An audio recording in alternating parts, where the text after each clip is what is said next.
دلوقتي خلينا نشوف مين فعلا أفقر 10 دول في العالم حسب تقارير الأمم المتحدة والبنك الدولي لعام 2025. استعد لأن الأرقام صادمة. 1. بوروندي. الدخل السنوي للفرد حوالي 240 دولار بس. تخيل، ده أقل من دولار واحد في اليوم. الحرب الأهلية دمرت البنية التحتية، والفساد خلاها في قاع الترتيب سنين طويلة. رقم 2. جنوب السودان.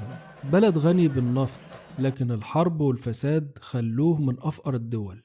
أكتر من 75% من السكان تحت خط الفقر، وملايين عايشين على المساعدات الدولية.